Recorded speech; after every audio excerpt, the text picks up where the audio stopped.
Itinuturing ng Malacanang na refleksyon ng maayos na peace and order sa bansa ang naitalang malugong turismo ng Pilipinas noong nakaraang taon. Si Alvin Baltazar ng Radyo Pilipinas sa Balitang Pambansa.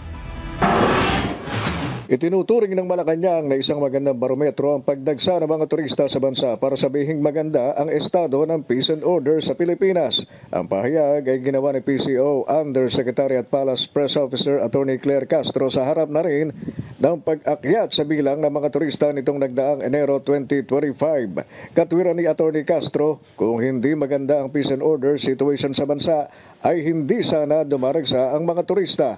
Nakakahulugan lang anya ito na hindi natatakot ang mga turista na pumunta sa Pilipinas dahilan upang sumipa ang datos o bilang ng mga foreign tourists sa unang buwan pa lamang ng taong 2025. Sa katunayan, sabi ni Atty. Castro ay nahigitan pa nga ng January 2025 data ang datos noong bago maganap ang COVID pandemic kung pag-uusapan ay numero ng mga turistang sumasadya sa Pilipinas.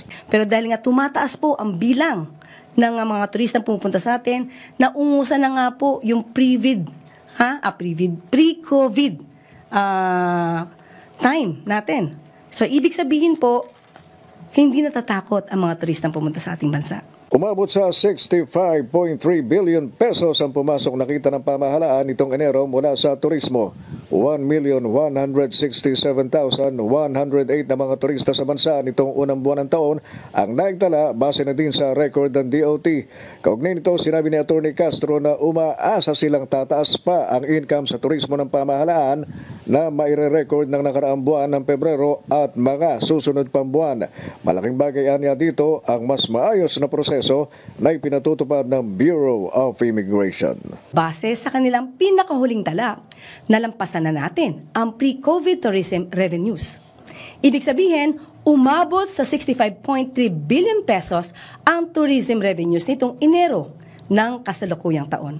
Pangunahing nagmula ang nasabing mga turista sa South Korea, Estados Unidos, Japan, Canada at Australia.